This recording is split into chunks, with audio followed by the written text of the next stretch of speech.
يسبح الرعد بحمده والملائكة من خيفته والصلاة والسلام على نبيه وحبيبه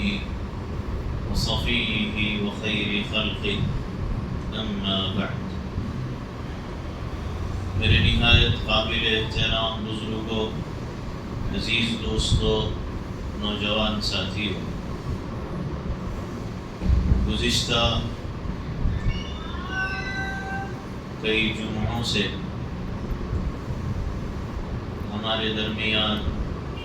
سورہ فاتحہ کی تفسیر چلتے چلتے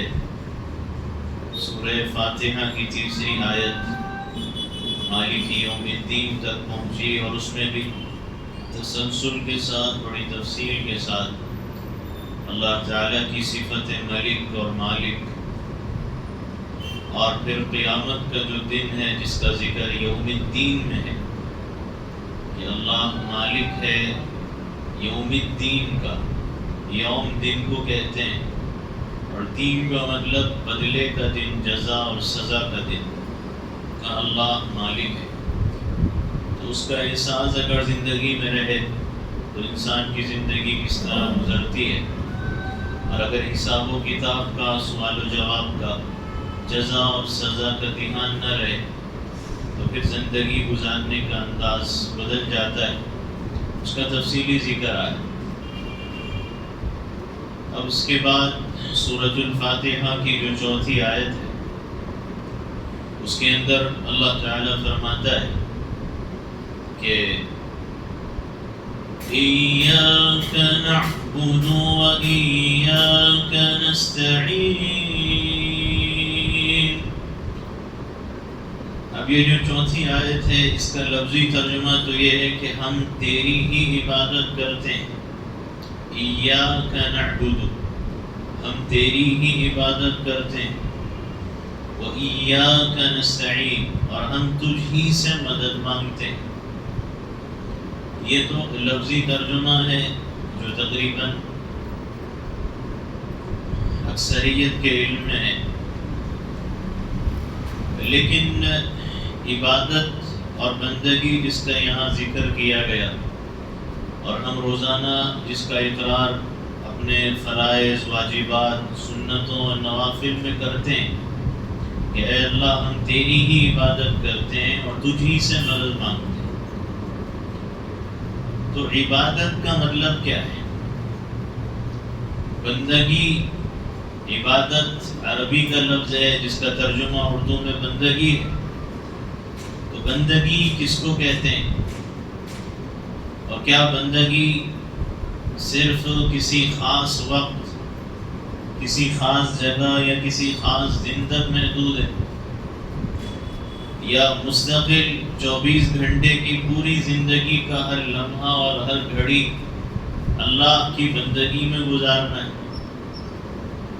یہ سمجھنا ضروری ہے. اس لیے کہ جب اللہ جل جلالہ وعظم جلالہ کو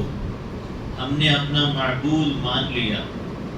اپنا معبود تسلیم کر لیا کہ میں بندگی کرنے والا، عبادت کرنے والا تو میں عابد ہوں،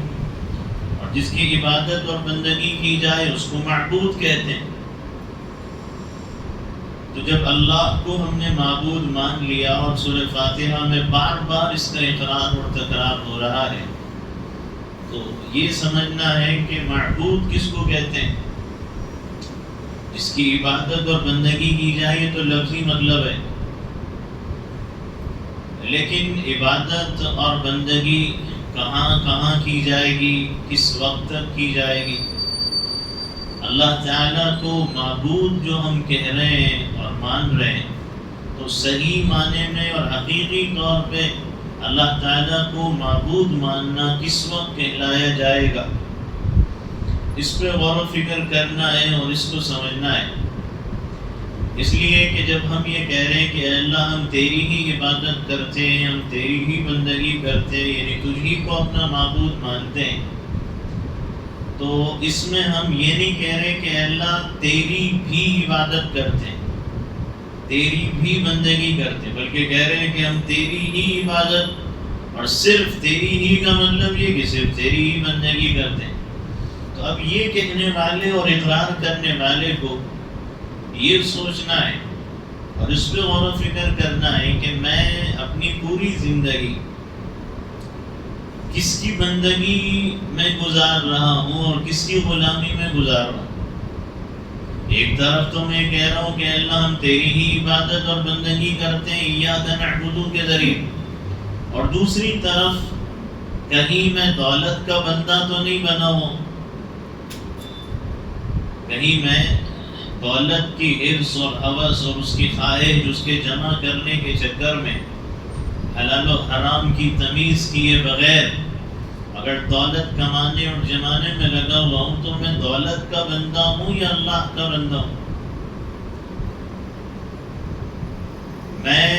نفس کی بندگی میں لگا ہوا ہوں یا اللہ کی بندگی میں لگا ہوں؟ اس لیے کہ اگر میں اپنے نفس کی مانتا ہوں، نفس کے ناجائز خواہشات کی تکمیل کے لیے میں اللہ کو ناراض کرنے، اللہ کی بغاوت و نافرمانی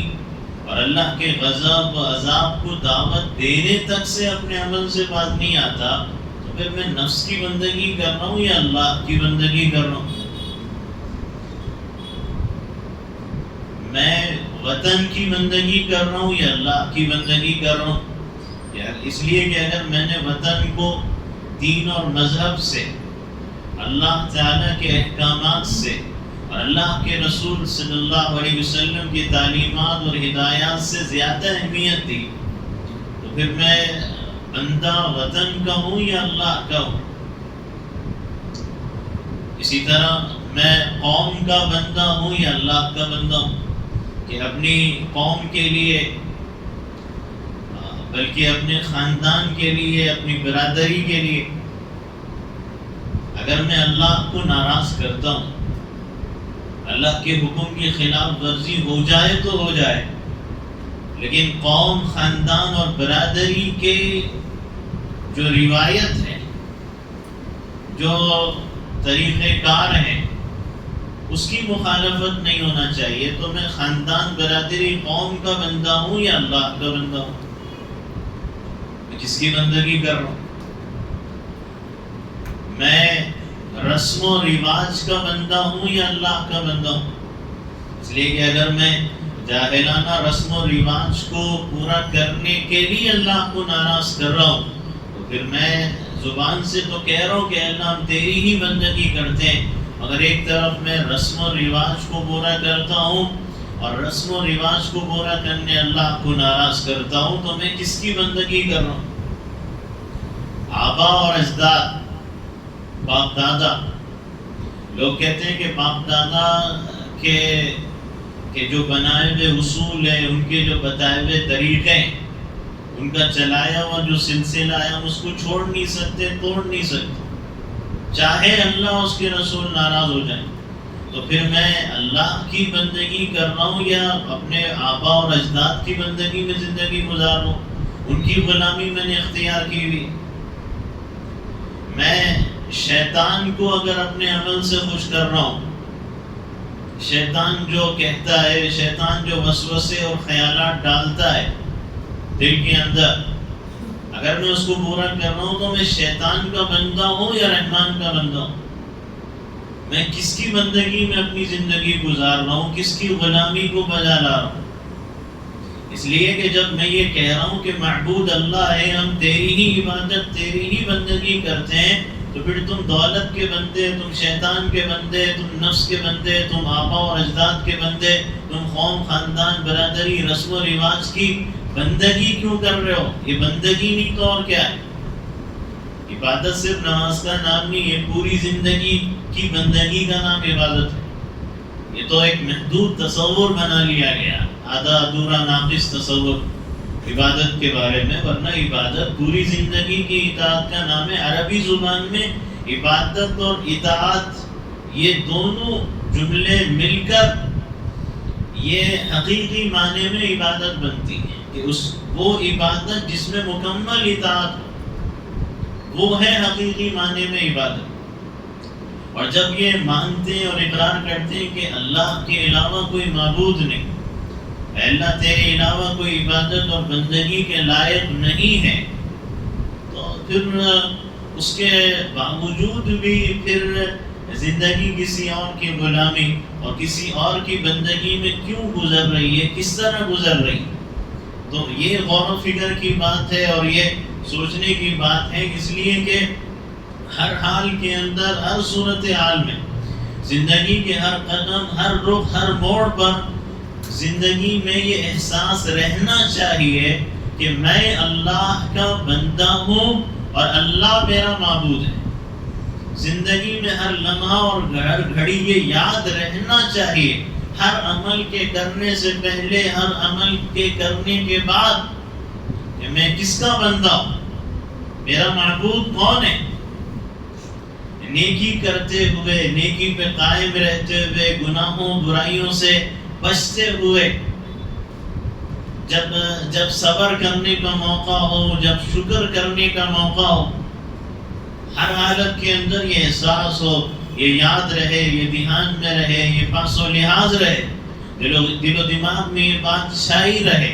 کہ میں کس کا بندہ ہوں، میرا معبود کون ہے، اور میں کس کی بندگی اور غلامی میں اپنی زندگی گزار رہا ہوں۔ اس لیے کہ دین اسلام نے دنیا کے جو باقی ادیان اور مذاہب ہیں، دنیا کے جو دوسرے دین اور مذہب ہیں، دین اسلام کے اندر عبادت کا وہ محدود تصور نہیں، اس لیے کہ دوسرے دین اور مذہب کے ماننے والوں کے پاس عبادت خاص وقت میں ہوتی ہے، خاص دن میں ہوتی ہے، خاص ارکان اور خاص شکل و صورت کے ساتھ ہوتی ہے، اس کے بعد پھر ختم۔ یعنی ان کے یہاں یہ تصور نہیں ہے کہ کاروبار میں بھی کوئی عبادت ہوتی ہے، ان کے یہاں ملازمت اور روزگار میں عبادت کا تصور نہیں ہے۔ وہ تو یہ سمجھتے ہیں کہ جب تم کاروبار کاج سے فارغ ہو جاؤ، کام دھندوں سے فارغ ہو جاؤ، اب اس کے بعد ایک دن میں، خاص وقت میں، ایک خاص لباس میں، خاص حیت، خاص شکل و صورت میں جاؤ اور کچھ دیر تم وہاں پہ اپنی عبادت کے جو طریقے ہیں وہ بجا لاؤ، اپنے مالک کے نام وہاں پہ لے لو۔ اس طرح ان کے یہاں طریقہ کار ہوتا ہے۔ بعض لوگ ایسے دوسرے مذاہب کے ماننے والوں میں کہ خاص دن مقرر ہے، خاص وقت مقرر ہے، اور وہ پھر مرد بھی عورتیں بھی اجتماعی شکل میں جمع ہو جاتے ہیں، اور جمع ہونے کے بعد وہ مالک کے نام کا ترانہ پڑھتے ہیں، اور پھر اس کے بعد یہ ہوتا ہے کہ ان کا جو پیشوا ہوتا ہے، مذہبی پیشوا، اس کے سامنے اپنے گناہوں کا ذکر کر دیتے ہیں، اور یہ کہ زیادہ سے زیادہ جو مقدس ان کی کتاب ہوتی ہے اس کی کچھ عبارتیں، اس کے اندر کی کچھ لائنیں وہ اس خاص دن اور وقت میں پڑھ دیتے ہیں، بس ختم ہو گیا۔ یعنی ایک دن کا ایک وقت، ہفتے میں ایک دن اور ایک وقت، چند منٹوں یا چند گھنٹوں کے لیے یہی عبادت کا تصور ان کے پاس۔ وہاں سے نکلنے کے بعد پھر ان کے پاس کوئی عبادت کا تصور نہیں۔ لیکن دین اسلام نے تو 24 گھنٹے کی پوری زندگی، ہر لمحہ اور ہر گھڑی یہ احساس دلایا ہے کہ تو بندہ ہے، اللہ تیرا معبود ہے۔ تمہیں کبھی یہ بات نہیں بھولنی چاہیے، بھولو گے تو غلطی کرو گے، بھولو گے تو پھر بغاوت اور نافرمانی کی ہمت جرأت پیدا ہو جائے گی۔ اللہ کی بندگی ہر حال میں کرنا ہے اور ہر وقت کرنا ہے، اس لیے کہ معبود وہی ہو سکتا ہے، حقیقی معنی میں بندگی، عبادت کے لائق وہی ہو سکتا ہے جو حقیقی اور اصلی مالک ہو۔ اور مالک یوم الدین میں آپ سن چکے ہیں کہ اللہ ہی پوری کائنات کا اصلی اور حقیقی مالک، اس کے علاوہ سب نام کے مالک ہیں اور وقتی مالک ہیں اور محدود اختیارات رکھنے والے مالک۔ تو عبادت اس کی جائے گی، معبود وہ ہوگا جو اصلی اور حقیقی مالک ہو۔ اور پھر مالک کے لیے جو شرائط ہے وہ بھی ذکر کی گئی کہ اصلی اور حقیقی مالک کون ہو سکتا ہے؟ جو خالق، پیدا کرنے والا، بنانے والا بھی ہو اس چیز کا، اور جو رب بھی ہو اس چیز کا، یعنی اس کی ضرورتیں پوری کرنے والا، پرورش کرنے والا بھی ہو، اور پھر ساتھ ساتھ یہ کہ وہ اس پر مکمل حکومت رکھتا ہو، اور یہ کہ وہ قادر بھی ہو، مکمل کنٹرول اور غلبہ، قوت و طاقت، قدرت بھی اسی ذات کی اس پر ہو. تو اس اعتبار سے اللہ تعالی ہی حقیقی معبود ہے، اس لیے کہ وہ مالک بھی ہے، وہ خالق بھی ہے، وہ رب بھی ہے، وہ حاکم بھی ہے اور وہ قادر بھی ہے.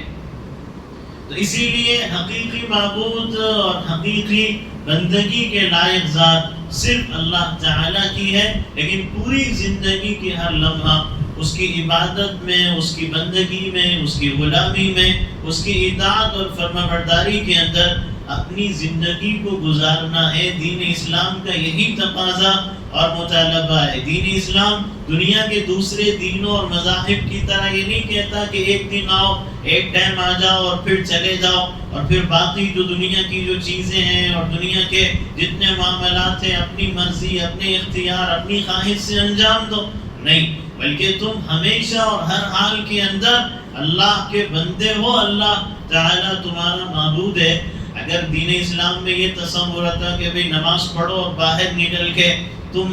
جو چاہے اپنی مرضی سے کرو، تو پھر تو دنیا میں کسی بھی دشمن کو اعتراض نہ ہوتا، کوئی بھی مخالفت نہ کرتا، کوئی بحث و تکرار نہ کرتا، اور کسی کو اسلام سے اور مسلمانوں سے عداوت دشمنی نہ ہوتی کہ بھئی یہ تو صرف دن میں 5 وقت نماز ادا کرتے ہیں، وہ بھی اپنی مسجدوں میں جاتے ہیں، عبادت گاہوں میں وہاں جا کے ادا کر لیتے ہیں، سال میں 1 مہینہ روزہ رکھ لیتے ہیں، تو اس سے تو ہمیں کوئی فرق نہیں پڑتا. آپ بالکل شوق سے نمازیں پڑھو، روزہ رکھو، ہم کو کوئی اختلاف نہیں اور کوئی اعتراض نہیں. اور اگر دین اسلام صرف اتنا ہی تصور دیتا کہ بھئی اپنے خاص جگہوں میں جاؤ، نماز پڑھ لو، سال میں 1 مہینہ روزہ رکھو، تو پھر ابو جہل، ابو لہب کو بھی اعتراض نہیں ہوتا، وہ بھی خاموش رہتے. دنیا کے اندر بھی آپ دیکھ لیں، غیر ایمان والے علاقے ہیں، غیر ایمان والے ممالک ہیں، وہاں پہ نماز پہ وہ پابندی نہیں لگاتے، روزے پہ پابندی نہیں لگاتے. مسلمانوں کے یہاں ختنہ ہوتا ہے، دفن ہوتا ہے، وہ کہتے ہیں کہ کوئی بات نہیں، تمہیں آزادی ہے اور تمہیں اس بات کا اختیار ہے. تو پھر اختلاف کس بات پہ، مخالفت کس بات کی؟ وہ اسی بات کی ہے کہ اس دین کو وہ قبول کرنے کیوں تیار نہیں ہوتے اور اس دین پہ اعتراض کیوں؟ اس کی وجہ یہ کہ یہ وہ دین ہے جو آپ کو صرف خاص جگہوں کے لیے دین پہ چلنا نہیں سکھاتا، زندگی کے ہر ماحول میں ہر وقت یہ حکم دیتا ہے کہ تم اللہ کی بندگی اختیار کرو. اس لیے کہ اللہ کی بندگی صرف نماز کی حد تک نہیں کہ نماز پڑھ رہے ہو تو اللہ کے احکام کی پوری پابندی کر رہے ہو، جہاں دیکھنا، جہاں جتنا سننا، جتنا دیکھنا، جہاں دیکھنا، جتنا بولنا، اتنا ہی تم کر رہے ہو. نماز کی حد تک اگر اتنی پابندی ہوتی تو مشکل نہیں تھا، لوگ ہر ایک آسانی سے کر لیتا. لیکن یہاں حکم یہ ہے کہ نماز تو ایک مشق ہے، نماز تو ایک تربیت ہے، کہ یہ جو نماز کے ذریعے تمہاری عملی مشق کرائی جا رہی ہے، تمہاری تربیت اور تمہاری تعلیم کا انتظام ہے، اس کو پھر مسجد کے باہر اور نماز کے بعد بھی اپنی زندگی کے اندر اس کا اظہار کرو. اس لیے کہ عبادت جس ذات کی تم کر رہے ہو، جب وہ خالق ہے، پیدا کرنے والا، بنانے والا ہے، تو بندگی غلامی اسی کی ہوگی. اور جب وہ رب ہے جو تمہارا معبود ہے، عبادت اور بندگی کے لائق اللہ کی ذات ہے، جب وہ رب ہے تو پھر تم شکر بھی اسی کا کرو، مدد بھی اسی سے مانگو اور تعظیم بھی تم اسی کی کیا کرو. اور جب وہ ذات جو تمہارا معبود ہے، جب وہ حاکم اور قادر بھی ہے، تو پھر تمہاری ذمہ داری ہے کہ قانون بھی پھر اسی کا مانو، اسی کے قانون پہ عمل کرو، اسی کے قانون کو نافذ کرو، کیونکہ تم بندے اس کے ہو، تو قانون میں بھی اس کی بندگی کو بجا لاؤ، ہر حال میں اس کی بندگی کا مطلب یہ نہیں ہے، عبادت کا مطلب یہ نہیں ہے کہ کچھ چیزوں میں عبادت، کچھ چیزوں میں کسی اور کی عبادت،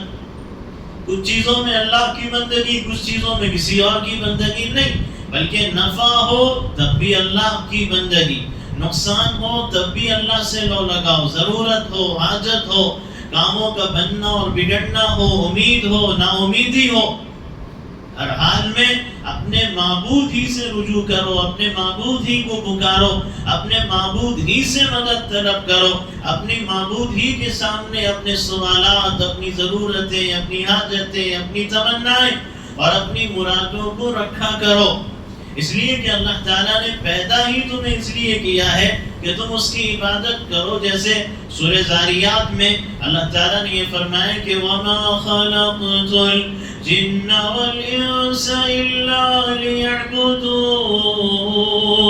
کہ میں نے جنات اور انسانوں کو اپنی عبادت کے لیے پیدا کیا۔ وہ عبادت نماز صرف نماز والی عبادت نہیں، پوری زندگی کی عبادت اور بندگی۔ انسان اور جن کا خاص نام اس لیے کہ ان کو اللہ نے اختیار دیا، آزادی دی، مہلت دی، خیر اور شر، اچھائی برائی کو سمجھنے کی صلاحیت دی، اور اللہ نے ان میں ان چیزوں کے کرنے نہ کرنے کی قوت و طاقت دی۔ باقی مخلوقات تو پابند ہے اللہ کے حکم کے، آسمانوں زمینوں کوئی بھی مخلوق وہ اللہ کے حکم کی خلاف ورزی کسی بھی لمحہ اور کسی گھڑی نہیں کر سکتے۔ لیکن تم کو چونکہ اے انسانوں اور جنات ہم نے اختیار، آزادی دی، خیر شر کو سمجھنے کی صلاحیت دی، تو اس لیے ہم نے تم کو اپنی عبادت بندگی کے لیے پیدا کیا کہ کون بندگی کرتا ہے اور کون بندگی نہیں کرتا۔ یہ امتحان میں ڈالنا اور یہ آزمائش میں ہم تم کو ڈالنا چاہتے ہیں، تو تم جب ہمارے بندے ہونے کا اقرار کرتے ہو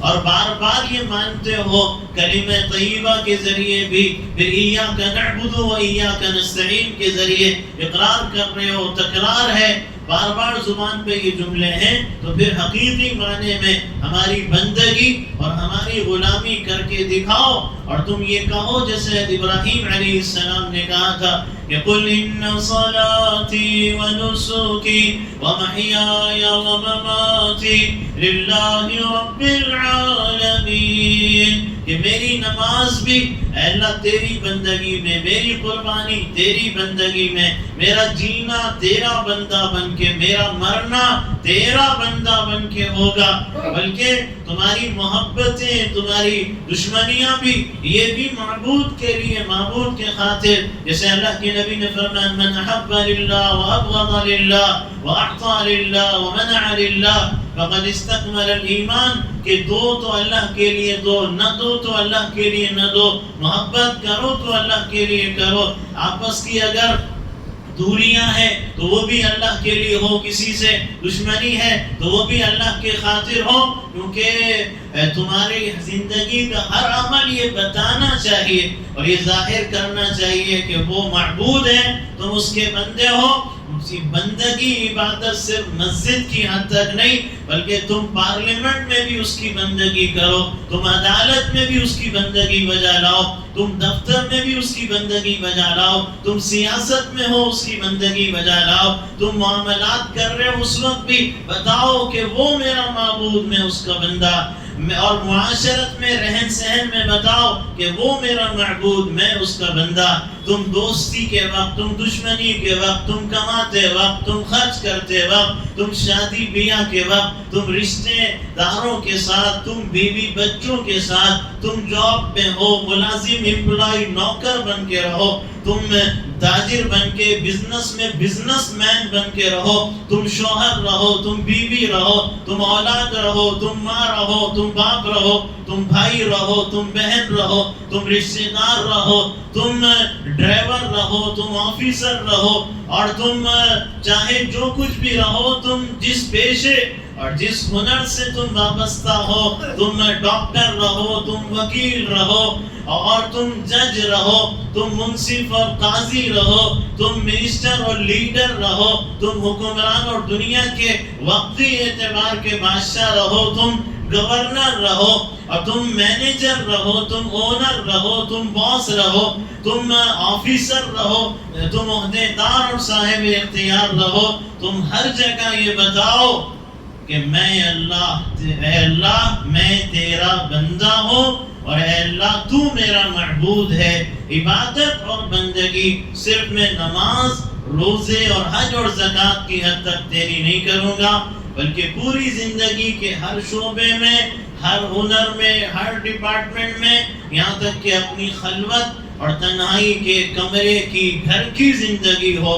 کہ گھر سے باہر کی ہو، خلوت کی ہو، جلوت کی ہو، مجمع کی ہو، تنہائی کی ہو، دن کی ہو یا رات کی ہو، اپنی ذات کے ساتھ ہو، اوروں کے ساتھ ہو، اے اللہ میں تیری بندگی بجا لاؤں گا، تیرا بندہ بن کے میں اپنی زندگی کو گزاروں گا۔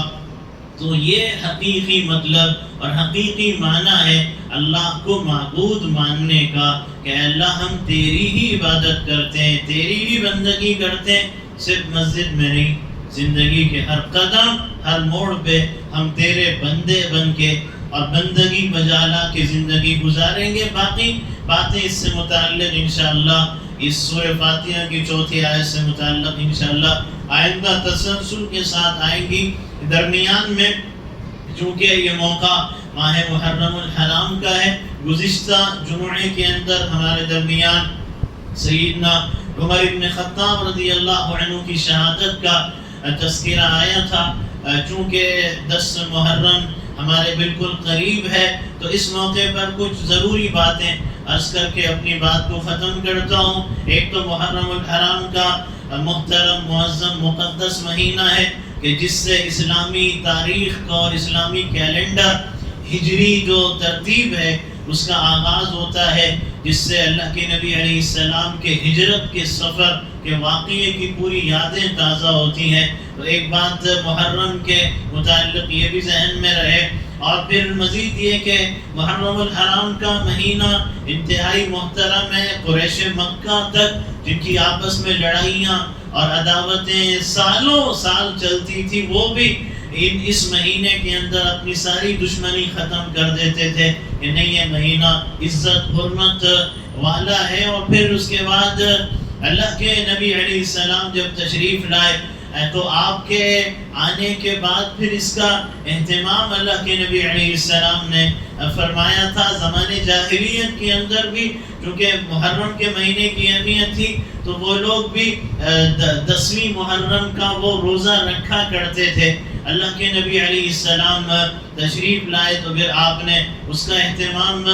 بھی فرمایا ہے۔ محرم الحرام کے روزوں کی فضیلت کے بارے میں ترغیب و ترہیب اور دوسری کتاب معجم طبرانی میں یہ ذکر آتا ہے کہ محرم الحرام کا ہر روزہ 30 روزوں کا اجر اور ثواب رکھتا ہے۔ اور پھر اس میں 10 محرم کی تو خاص فضیلت ہے، اور اکثریت اس سے واقف ہے، مسلمانوں کی اکثریت اس کے رکھنے کا اہتمام بڑی پابندی سے کرتی ہے۔ اللہ کے نبی علیہ السلام نے صحیح مستند معتبر روایت ہے کہ آپ نے فرمایا کہ عاشورہ 10ویں محرم کے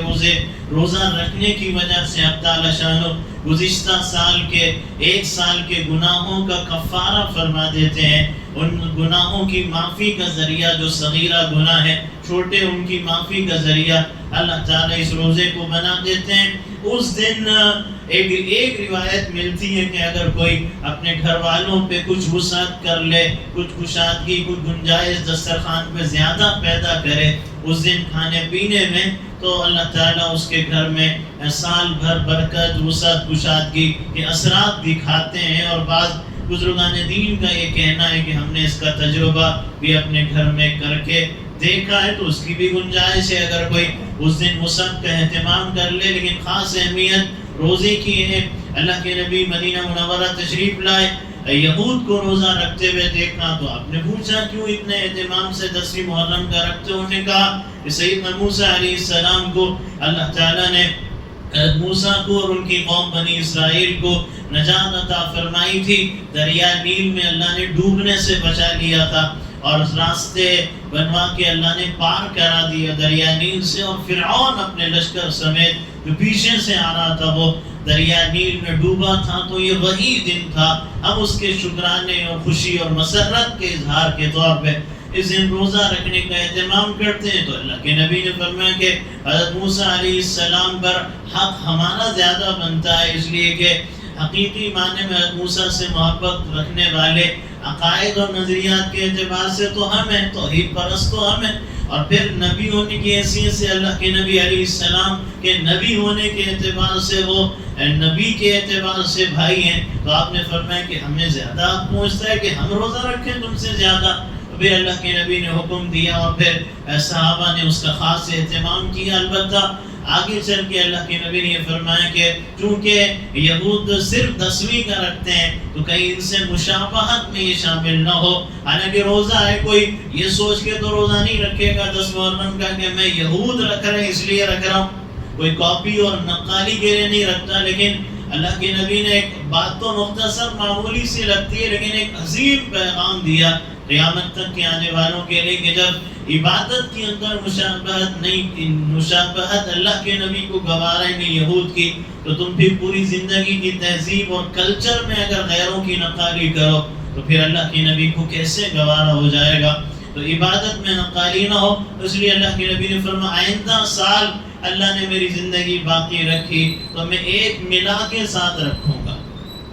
یعنی ایک دن پہلے کا 9 اور 10 ہو جائے یا 10 اور 11. اس بات کی بھی اجازت ہے کہ 9-10 رکھ لیا جائے یا 10-11. یہ الگ بات ہے کہ اللہ کے نبی علیہ السلام آئندہ سال آپ باحیات نہیں رہے، محرم تک آپ دنیا سے تشریف لے گئے، جس کی وجہ سے آپ کو پھر روزہ ملا کے رکھنے کا موقع نہیں ملا. تو اس لیے لیکن جو اللہ کے نبی کی مرضی اور خواہش تھی اس کا اہتمام کرنا چاہیے کہ ایک روزہ اس کے ساتھ ملا کے رکھ لیا جائے. ہاں اگر کوئی پھر بھی صرف 10ویں ہی کا رکھے، 9ویں 11ویں کا ہونا چاہیے، ملا کے رکھے، نہ رکھ سکے اگر کوئی صرف ایک ہی رکھ سکے تو وہ گناہ گار بھی نہیں ہوگا، اس کی گنجائش اس کے لیے موجود رہے گی. بہتر یہ ہے کہ فضیلت پر اللہ کے نبی کی مرضی اور خواہش پر عمل کیا جائے. بہت سے واقعات مشہور معروف ہیں محرم کے بارے میں، لیکن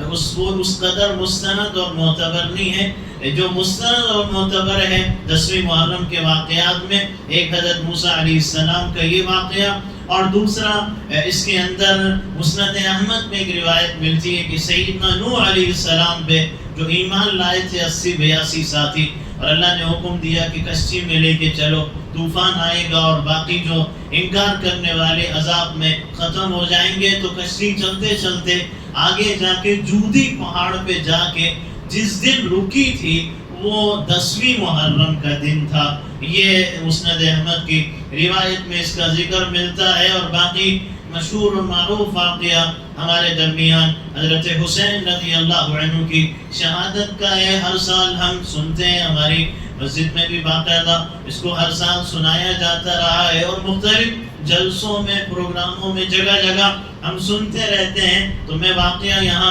ذکر نہیں کروں گا، بس جو سبق اور پیغام ہے واقعے کے ذریعے اس کو ذکر کر کے اپنی بات ختم کرتا ہوں کہ حضرت حسین رضی اللہ عنہ جب 72 کے قافلے کے ساتھ میدان کربلا تک لمبا سفر کیوں ہوا، کیا پس منظر پہ، کیا بیک گراؤنڈ، سب اپنی جگہ ہے. یہاں تک پہنچے، بنیادی وجہ یہی ہے کہ یزید جو تخت سلطنت پہ بیٹھا ہے وہ لائق اور قابل بھی نہیں ہے، اور اس کے اندر وہ امانت داری، دیانت داری اور تقوی پرہیزگاری نہیں ہے جو کہ مسلمانوں کے امیر اور خلیفہ میں ہونی چاہیے. اور دوسری بات بنیادی یہ ہے کہ باپ کے بعد بیٹا ہے، جو کہ اسلام کے اندر اس نظام کو پسند نہیں کیا گیا کہ باپ کے بعد بیٹا، اور وراثت کے اعتبار سے سلسلہ بادشاہت یا حکومت کا چلے. تو اور پھر ظالم کا ظلم بھی تھا، تو ظالم کے ظلم کے خلاف ڈٹ کے مقابلہ کرنا، اس کے ظلم کے خلاف آواز اٹھانے. حضرت حسین چل پڑے، اس لیے کہ اگر سب خاموش بیٹھ جاتے تو لوگ سمجھتے کہ یہ جن چیزوں کا میں نے ذکر کیا ان سب چیزوں کی اجازت اسلام میں بھی ہے اور گنجائش اسلام میں بھی ہے. تو حضرت حسین اس کے لیے کھڑے ہوئے اور میدان کربلا تک پہنچ گئے ہیں. وہاں پہنچتے ہیں اور پھر قافلہ یزید کا سامنے لشکر ہے، اور پھر یہ کہ 3 دن سے دریائے فرات کا پانی بند کر دیا جاتا ہے، اور پیاسا یہ قافلہ ساتھ ہے جس میں اہل بیت اللہ کے نبی کا گھرانہ اس کے اندر شامل ہے. اور پھر یہاں تک کہ جمعرات تھی اور اس کی رات تھی کہ اگلے دن پھر جمعہ کو پھر میدان سجنا تھا. تو حضرت حسین رضی اللہ عنہ نے ترغیب دی، فرمایا کہ ساری رات اللہ کی عبادت میں، ذکر اور تلاوت میں، نماز اور تہجد کے اندر گزارو. تو ساری رات اسی میں گزاری گئی. لوگ تو عام عیش و عشرت، راحت فرحت، مسرت کے حالات میں اللہ کی عبادت، تہجد، ذکر اور تلاوت کا اہتمام، پابندی نہیں کرتے. وہاں دشمن سامنے ہو، موت کا خطرہ ہو اور جان ہتھیلی پہ ہو، تو وہاں بھی تہجد، ذکر، عبادت، تلاوت، اللہ سے مانگنے کا اور رات بھر دعاؤں کا اہتمام پورے اس 72 کے قافلے نے کیا ہے۔ اگلا دن جمعہ کا تھا، سن 61 ہجری تھی، 10 محرم الحرام تھا، اکتوبر کی کوئی 10 تاریخ تھی، اور اس موقع کی بات ہے کہ پھر میدان سجنے لگا۔ بہت سی باتیں ہوئی ہیں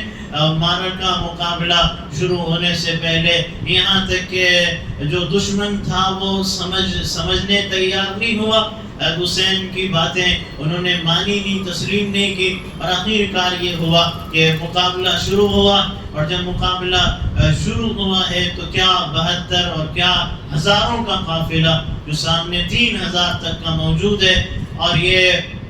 مقابلہ زوروں پہ چل رہا ہے۔ اس سے پہلے ایک شہادت ہو چکی ہے، جو کوفیوں کے خطوط آئے تھے حضرت حسین کو بلانے کے لیے کہ آئیے ہم بیعت کریں گے یہاں، اور حضرت حسین ان کے خطوط پہ چل پڑے تھے، لیکن آگے انہوں نے غداری کی تھی۔ حضرت حسین نے اپنے چچا زاد بھائی کوفیوں کی بات، خطوط تو ہزاروں ہیں لیکن سچی بات ہے، جھوٹی ہے، معلوم کرنے اپنے سے پہلے چچا زاد بھائی مسلم ابن عقیل رضی اللہ عنہ کو بھیجا تھا۔ شروع میں تو ساروں نے بیعت کی، لیکن وہ جو یزید کا گورنر تھا عبید اللہ ابن زیاد، اس نے ڈرا دیا، دھمکا دیا بیعت کرنے والوں کو، تو سارے بیعت ہی مسلم ابن عقیل کے یہاں سے بھاگ گئے، حالانکہ وہ خط لکھ چکے تھے کہ بیعت لوگ کر چکے ہیں، حسین چلے آئیے۔ بعد میں خط کے پہنچنے کے بعد یہ ہوتا ہے کہ مسلم ابن عقیل کو گرفتار کر لیا جاتا ہے اور پھر محل میں پہنچایا جاتا ہے عبید اللہ ابن زیاد کے، اور پھر موقع یہی ہے کہ اب ان کو شہید کیا جائے گا۔ لیکن وہاں بھی ایک خاص بات ہے، مسلم ابن عقیل چچا زاد بھائی حضرت حسین کے، اور عبید اللہ ابن زیاد نے یہ آرڈر جاری کر دیا اور یہ کہا عمر ابن سعد سے، اور وہاں پہ محمد ابن اشعث موجود تھا، تو عبید اللہ ابن زیاد نے کہا کہ یہ جو مسلم ہے اس کو قصر امارت، ہمارا جو محل پیلس ہے، اس کی چھت پر لے کر جاؤ اور وہاں کھڑا کر کے اس کے سر کو کاٹ دو، اور کاٹ کے اس کے اوپر سے اس کو نیچے زمین پہ اس کا سر اور اس کے بدن کی لاش پھینک دی جائے۔ تو جب یہ حکم جاری ہوا تو مسلم ابن عقیل نے آخری جملہ یہ کہا کہ میں ایک وصیت کرنا چاہتا ہوں، اور عمر ابن سعد سے بات کی جو کہ رشتہ دار تھا لیکن تھا دشمنوں کی صف میں شامل، وہ بھی کلمہ گو لوگ ہی تھے، لیکن ظالم کے ظلم میں اپنے عہدے، اقتدار اور اختیار کے نشے میں کہ ہم نے ساتھ نہیں دیا تو جائے گا سارا عہدہ، اقتدار اور اختیار، تو وہ بھی ساتھ ہو گئے۔ حالانکہ مسلم ابن عقیل کا یہ رشتہ دار ہے عمر ابن سعد۔ انہوں نے کہا میں تنہائی میں بات کرنا چاہتا ہوں۔ اس نے کہا کہ کیا بات ہے؟ عبید اللہ ابن زیاد نے کہا کر لے بات تنہائی میں، کوئی بات نہیں، ہمارے پکڑ سے باہر تو نہیں جا سکتے۔ تنہائی میں مسلم نے کہا کہ دیکھو شہادت کا موقع ہے، ایک آخری وصیت ہے وہ کر کے جا رہا ہوں، اور وہ یہ ہے کہ 700 درہم میں جب یہاں آیا تھا کوفہ، کچھ پیسوں کی ضرورت پڑی تو میں نے کسی سے 700 درہم قرضہ لیا تھا، اب میری موت آ جائے گی تو اگر میرا قرضہ ادا نہ ہوا تو پھر میرے ذمے رہ جائے گا، اور پھر قرضہ اگر کوئی چھوڑ کے جائے تو اللہ کے نبی اس کی نماز جنازہ خود نہیں پڑھتے تھے، تو پھر بڑی ذمہ داری ہے۔ تو یہ میری وصیت ہے کہ اگر کر سکو 700 درہم قرض ادا کر دو۔ لوگ یہ سمجھتے ہیں کہ عبادتیں جاری رہیں اور قرضے بھی ہمارے ذمے رہیں، اس سے کوئی فرق نہیں پڑتا۔ لوگ قرضے ڈبا کے بیٹھ جاتے ہیں، عبادت نہیں چھوڑتے لیکن قرضے بھی ادا نہیں کرتے۔ لیکن یہاں یہ پیغام ملتا ہے کہ دیکھو قرض ادا کرنے کا شہادت، موت، جان کا خطرہ ہے، لیکن اس وقت بھی اتنی فکر ہے کہ قرضہ میرا کسی طرح ادا ہو جائے۔ یہ احساس ہے تو اہل بیت سے محبت کرنے والے صرف واقعات ہی نہ سناتے رہیں، ان کے کردار کو بھی اپنانے کی کوشش کرتے رہیں۔ اور پھر حسین کی آگے کی آخری بات کے اگلے دن میدان سجا اور پھر مقابلہ ہوا اور ایک ایک کر کے شہید ہوئے۔ علی اکبر جو بڑے بیٹے تھے حسین کے، اور وہ آئے مقابلے کے لیے، اور پھر دمادم وہاں سے تیر چلے، 20 سے زیادہ زخم آئے، نیچے گر پڑے سواری سے، تو آواز نکلی یا ابتا، اے میرے ابا جان۔ حسین کے بڑے بیٹے نے کہا تو حسین فوراً لپک کے آگے بڑھے، کیا بات ہے؟ بیٹا کیا بات ہے؟ کہنے لگے کہ پیاس لگی ہے، بڑی شدت کی، زخموں سے چور ہوں۔ فرمانے لگے کہ پانی بند ہے، کہاں سے تجھے پانی پلایا جائے؟ میری زبان ہی چوس لے، اسی سے حلق میں ٹھنڈک محسوس کر لے۔ زبان چوسی ہے اور گئے، اور علی اکبر یہ بھی وہاں میدان کربلا کے اندر شہید ہو گئے۔ ایک ایک کر کے تفصیل ہے سب کی، کو کون کیسے کیسے شہید ہوئے، اور پھر شہادتوں کا سلسلہ چلتا رہا ہے۔ ظہر کی نماز کا وقت ہفتہ جنہوں نے کہا ہے اس اعتبار سے، یا یہ کہ اگر جمعہ کا دن ہے تو نماز کا وقت آ چکا ہے، اور اجازت مانگی شمر ابن ذوالجوشن سے کہ کہو کہ ہمیں نماز پڑھنی ہے، تو جواب یہ ملا کہ تمہاری نماز ہی قبول نہیں ہوتی، تم کس نماز کی بات کرتے ہو؟ تو اس موقع پر جو حسین کے قافلے میں تھے انہوں نے جواب دیا کہ لعنت ہو تم پر اے دشمنوں، اگر نبی کے نواسے کی نماز قبول نہیں ہوتی تو پھر کون ہے کائنات میں جس کی قبول ہو سکتی ہے؟ اسی حالت میں نماز ادا کی گئی ہے، اور یہ پیغام دیا ہے کہ نماز ایک ایسا عمل، ایسی عبادت ہے کہ کسی حال میں اس کو نہیں چھوڑا جا سکتا۔ جو لوگ معمولی بہانوں، پیٹ کا درد، سر کا درد، سستی اور تھکان، کاروبار اور ملازمت، جو ان بہانوں سے نمازیں چھوڑتے ہیں، پھر بھی حسینی ہونے کا دعویٰ، حضرت حسین سے عقیدت، محبت کے تذکرے، ان کے نام پہ جلسے اور جلوس، لیکن نمازیں معمولی بہانوں پہ چھوڑ دیتے ہیں، تو وہ سوچیں اپنے بارے میں کہ کیا تمہارا حشر حضرت حسین کے ساتھ ہو سکتا ہے کہ کسی اور کے ساتھ ہوگا؟ اس حال میں بھی نماز ادا کی، اور یہ پیغام دیا ہے کہ نماز تو وہ ہے کہ جان کا خطرہ بھی ہو تو نہیں چھوڑی جاتی، تو تم اس کردار کو اپناؤ۔ اور پھر بالکل آخری موقع، بالکل آخری وقت تھا، اس موقع پہ 6 مہینے کہ عبداللہ کو، علی اصغر کو گود میں اٹھایا کہ اب کوئی اور بچا نہیں سوائے عورتوں کے جو خیمے میں ہے، چھوٹا سا ہے، ننھا سا شیر خوار ہے، چلو پیار کر لیتا ہوں۔ آخری لمحات، آخری گھڑیاں ہیں، حسین خود بھی زخمی تھے، گود میں اٹھایا،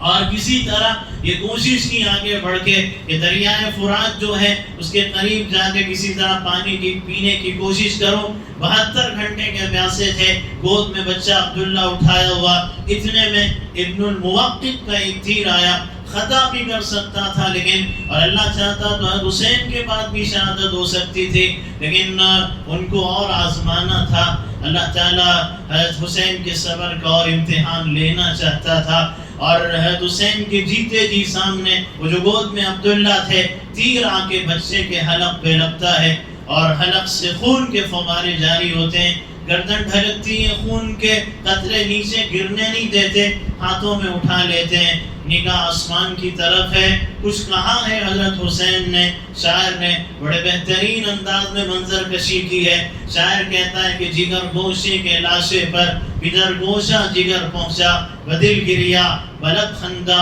رضا کا تاجور پہنچا، کہاں مولا نہیں شکوا، رضینا بھی رضا اللہ، شکایت نہیں جو تیری مرضی وہ ہماری مرضی، کہاں مولا نہیں شکوا، رضینا بھی رضا اللہ۔ میرا کب ہے، میرا کب ہے، میرا کب تھا، دیا تو نے لیا تو نے، میرا کب ہے، میرا کب تھا، دیا تو نے لیا تو نے، یہی ہے گر رضا تیری تو پھر میری رضا کیا ہے۔ محمد صلی اللہ علیہ وسلم کے گھرانے میں اطاعت کے سوا کیا ہے، تمنا ہے فقط اتنی کہ تیرا نام رہ جائے، تیرے محبوب کا لایا ہوا اسلام رہ جائے۔ کوئی گلہ نہیں، کوئی شکوہ نہیں، کوئی شکایت نہیں، صبر اور برداشت کے ساتھ چلے، اور پھر اس کے بعد آگے لڑے ہیں، اور میدان کربلا میں حضرت حسین رضی اللہ عنہ بھی شہید ہو گئے۔ یہ شہادتیں اس واقعے نے پیغام یہ دیا ہے،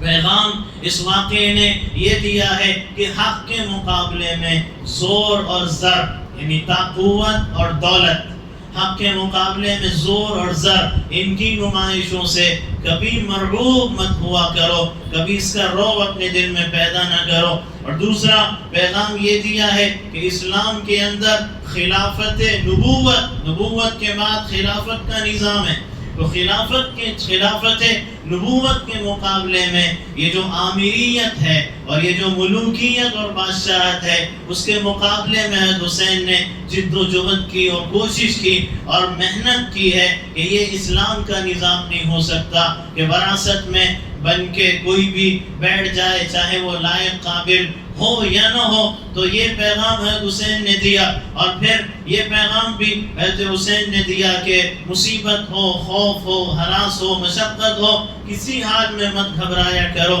ہر حال میں اللہ کو یاد رکھو، ہر حال میں اللہ کا شکر ادا کرو، ہر حال میں صبر کرو۔ گلے شکوے شکایتیں اللہ کی تقدیر اور پہ ناراضگی اور اس کے فیصلوں پہ ناگواری کا اظہار ہرگز مت کیا کرو۔ اور حضرت حسین نے یہاں یہ پیغام دیا ہے، حضرت حسین رضی اللہ عنہ نے کہ حق کی خاطر جان قربان کرنی پڑے قربان کر دو، مال لٹانا پڑے لٹا دو، اولاد قربان کرنی پڑے اولاد بھی قربان کر دو۔ اسی لیے تو حضرت حسین رضی اللہ عنہ نے اپنے سامنے اپنے بچوں کو ذبح ہوتے دیکھا، اپنے بچوں کی لاشیں دیکھی، لیکن مقصد سے نہیں ہٹے، حق کے پیغام سے اور حق کی منزل سے نہیں ہٹے۔ لوگ کہتے ہیں کہ ہمیں حضرت حسین سے محبت ہے، انہوں نے ظالم کے ظلم کا مقابلہ کیا ہے، لیکن حسینی ہونے کا دعویٰ کرنے کے باوجود، یزید کو برا بھلا کہنے کے باوجود لوگ خود ظالم بن جاتے ہیں اور ظالم بن کر یزیدی کردار ادا کرتے ہیں۔ لوگ کہتے ہیں ہم حسینی ہیں، پھر بھی نمازیں چھوڑ کے زندگی گزارتے ہیں، زبان سے حسینی کہہ کر عمل سے نمازیں چھوڑ کر اپنے آپ کو یزیدی ثابت کر دیتے ہیں۔ لوگ یہ کہتے ہیں کہ ہمیں اللہ سے محبت ہے، ہم اللہ کی خاطر سب قربان کر دیں گے، لیکن اپنے عمل سے یہ بتاتے ہیں کہ نہیں مجھے اپنی اولاد سے زیادہ محبت ہے، اللہ سے زیادہ محبت اولاد سے ہے۔ اسی لیے لوگ کیا کرتے ہیں کہ صاحب اگر میں حرام نہیں کماؤں گا تو اسکول کے میرے بچوں کی فیس کون ادا کرے گا، ان کے ہاسپٹل کے علاج کے خرچے کا کون انتظام کرے گا، اگر میں نے حرام نہیں کمایا تو پھر حلال پہ گزارا کہاں سے ہوگا، اگر میں نے حرام نہیں کمایا تو میری اولاد میرے بچوں کے شوق اور خواہشات کو کون پورا کرے گا، ان کے کھلونوں کی خواہش، ان کے گاڑیوں اور کاروں کی خواہش، ان کی عیاشیوں کی خواہش کون پورا کرے گا اگر میں نے حرام بھی ساتھ میں نہیں کمایا۔ لوگ یہ کہہ دیتے ہیں تو پھر تم حسینی ہونے کا دعویٰ کرتے ہو، اگر تم حسینی ہو تو پھر حضرت حسین کی طرح اللہ کے لیے اللہ کی محبت کو آگے رکھو اور اللہ کی محبت میں اولاد کے جذبات قربان کر دو، اولاد کے خواہشات قربان کر دو، بھلا اولاد ناراض ہوتی رہے لیکن اللہ ناراض نہ ہو۔ تمہیں یہ خیال ہونا چاہیے یہ حضرت حسین رضی اللہ عنہ کا کردار ہے، تم اس میں عمل کرو۔ اور پھر آخری بات جیسے ذکر کیا گیا کہ وراثت کے اندر کا جو سلسلہ ہے، باپ کے بعد بیٹا، بیٹے کے بعد پوتا، پوتے کے بعد پڑپوتا، لائق اور اگر قابل ہو اور باقی مسلمان متقی پرہیزگار ذمہ دار لوگ طے کرتے ہیں کہ یہ بیٹا لائق قابل ہے تب تو ایک الگ بات ہے، لیکن محض بیٹا، محض رشتہ داری، محض حسب نسب کا تعلق، محض خاندان کے تعلق کی وجہ سے عہدوں پہ بٹھا دینا، اختیارات حوالے کر دینا، کتنا ہی نالائق، کتنا ہی نکما کیوں نہ ہو، حضرت حسین تو اس کے مقابلے میں کھڑے ہو گئے۔ اگر تمہارے سسٹم میں، تمہارے نظام میں اگر یہ بات شامل ہے تو پھر کہیں تم یزیدی کردار تو ادا نہیں کر رہے۔ دیکھ لو خانقاہوں کے اندر، دیکھ لو مدرسوں کے اندر، دیکھ لو مسجدوں کے اندر، دیکھ لو دینی تنظیموں میں، دینی تحریکوں میں، دینی جماعتوں میں، دینی اور ملی اداروں میں کون عہدوں پہ بیٹھا ہے، کس کے ہاتھ میں اختیار ہے، کس کے حوالے اقتدار کیا گیا، باپ کے بعد بیٹا، بیٹے کے بعد پوتا۔ اگر یہ سلسلہ ہے اور نالائق اور نااہل کو بٹھایا جا رہا تو کیا یہ یزیدی کردار بھی، حسینی کردار تو یہ نہیں ہے۔ اگر تم حسینی ہو تو پھر یہ جو بدعت ہے اور یہ جو غلط طریقہ، غلط روش چل پڑی ہے، محض حسب نسب، قرابت، رشتہ داری کی بنیاد پہ نکموں اور نالائقوں کو آگے بڑھا دینا، تو تمہیں اس کا ساتھ ہرگز نہیں دینا چاہیے اور اس پہ عمل نہیں کرنا چاہیے۔ دعا ہے حق جل شانہ ان باتوں کو سمجھنے اور اس پر عمل کرنے کی توفیق عطا فرمائے۔ ایک اعلان یہ کہ انشاءاللہ تعالی